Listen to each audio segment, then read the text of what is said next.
Ассаламу алейкум.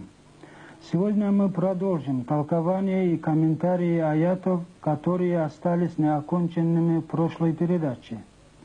Мы остановились на третьей заповеди из аята, где сказано: «Не убивайте ваших детей от бедности, мы прокормим их и вас». В те времена некоторые бедные люди убивали своих новорожденных детей из-за боязни, что они не смогут их прокормить и обуть. Аллах напоминает таким людям, что не они являются действительными кормильцами. Действительным кормильцем ихних детей, да и их самих, является только один Аллах Всемогущий. К сожалению, и в наше время убивание новорожденных детей не редкость, хотя причины разные. Тогда, если убивали из-за боязни, что не смогут прокормить, сейчас убивают внебрачных детей из-за боязни позора. Убить новорожденного невинной души – это не меньший грех, если не больше, чем греха убить взрослого. Четвертая заповедь. Не приближайтесь к мерзостям, к явным из них и тайным. Здесь под словом «мерзость» имеется в виду большие грехи. Тот, кто будет остерегаться от совершения больших грехов, Аллах простит ему остальные грехи и введет его в рай. Бисмиллахир-рахманир-рахим. Ин таджтанибу кабаира ма тунхауна анху нукаффир анкум сайиатикум ва нудхилкум мудхалан карима. Если вы будете остерегаться от больших грехов, запрещенных вам, мы избавим вас от ваших грехов и введем вас в благородный вход, то есть в рай, сказано в Коране. Пятая заповедь. Не убивайте душу, которую запретил Аллах, иначе как по праву.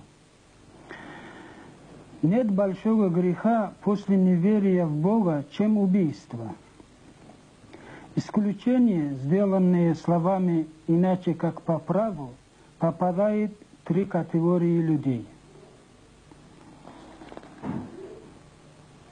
Эти люди заслуживают смертную казнь.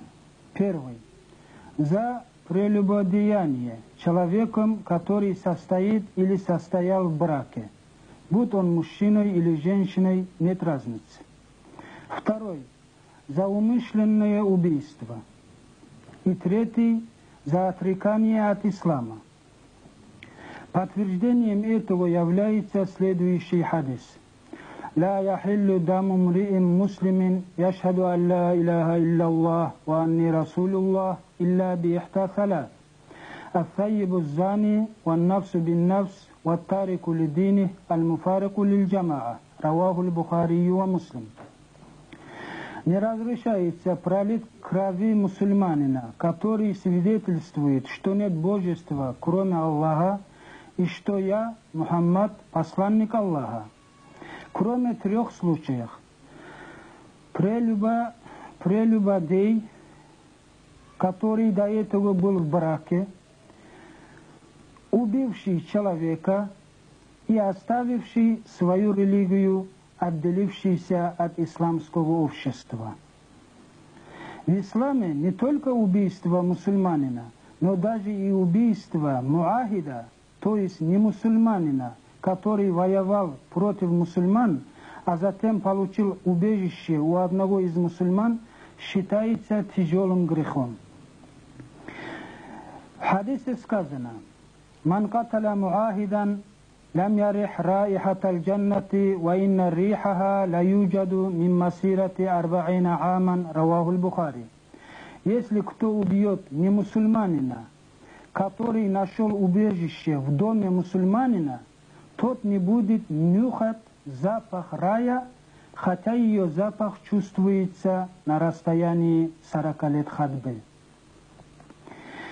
Найдете ли вы, дорогие телезрители, справедливости больше и выше, чем в исламе, если ислам предупреждает вас, тот, кто убьет иноверца, воевавшего против мусульман, затем попросившего и получившего защиту, ход у одного из мусульман, так вот, кто убьет его, тому не видят рая, не только рая, но и запаха ее.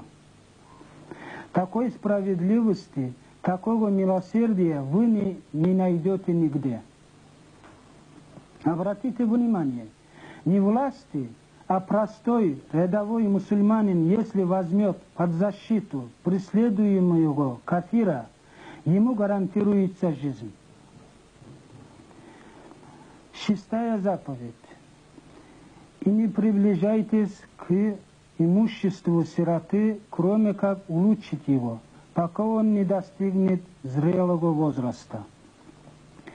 Аллах предупреждает нас о том, что имущество сироты должно сохраняться и не разбазариваться, а по возможности и умножить его путем выгодных сделок.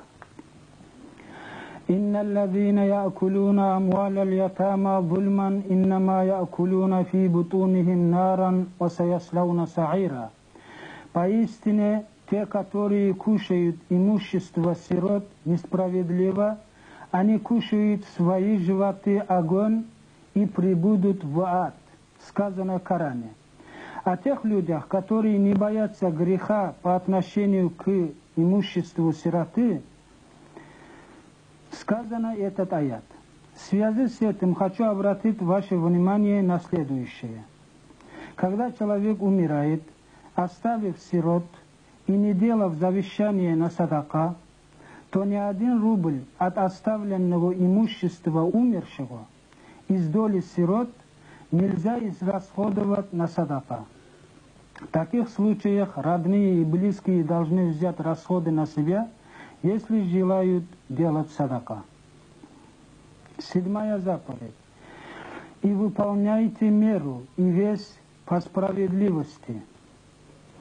Аллах требует от нас быть справедливыми в продаже и предупреждает того, кто будет обманывать в весах, его постигнет горе.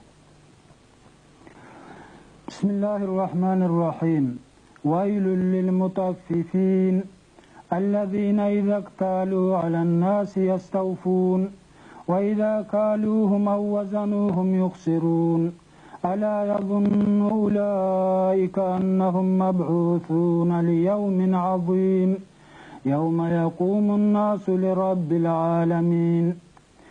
Горе обвешивающим, которые, когда отмеривают себе у людей, берут полностью, а когда мерят им или вешают, сбавляют.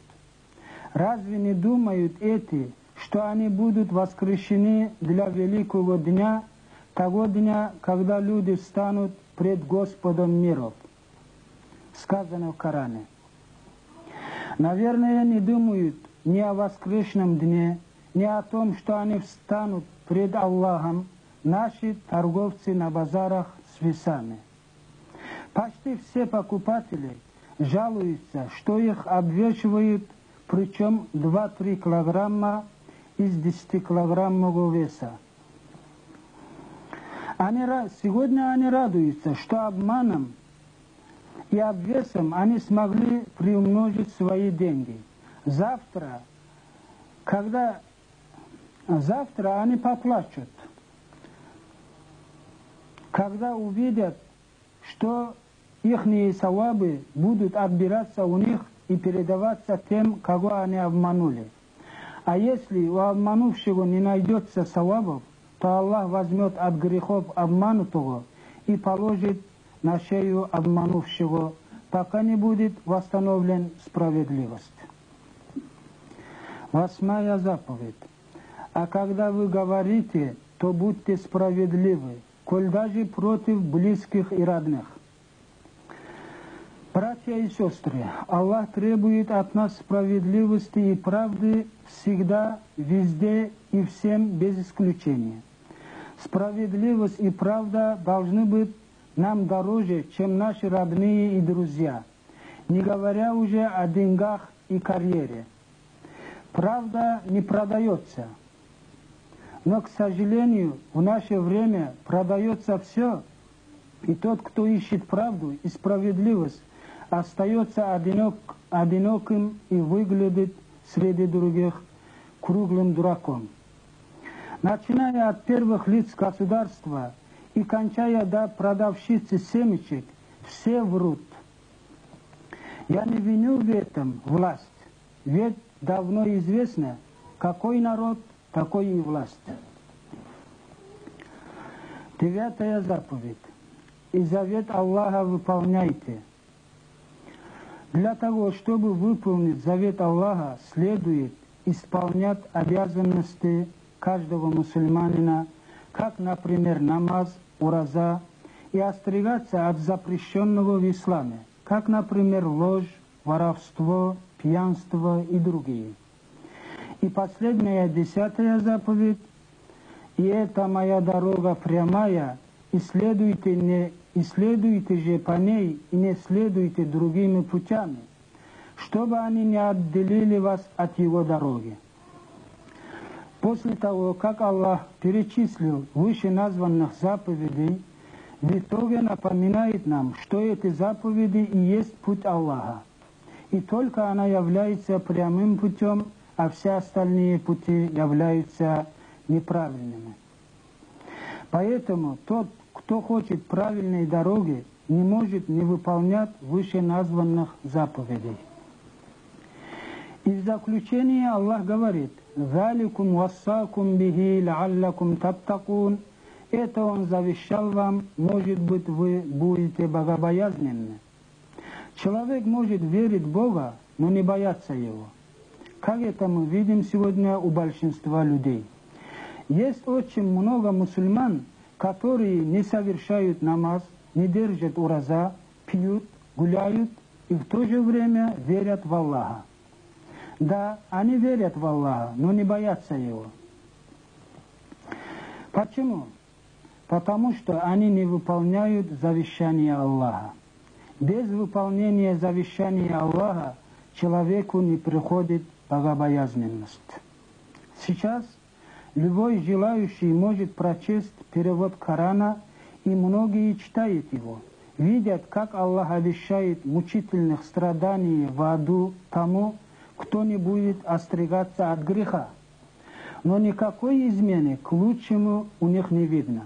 Это объясняется тем, что эти люди впустую читают его, но не выполняют на деле его заповеди. Какая ведь польза от того, что больной будет читать книгу о лекарствах, если не будет принимать нужные лекарства? Или от того, что голодный будет смотреть на накрытый стол, если не поесть с него? Точно так же нет никакой пользы от того, что человек будет читать Коран и знать заповеди ислама, если не будет исполнять их. На это и указывает последние строки аята, где сказано: «Это Он завещал вам, может быть, вы будете богобоязненны». То есть завещание предназначается для исполнения, и только через исполнение завещания приходит богобоязненность. На этом закончу.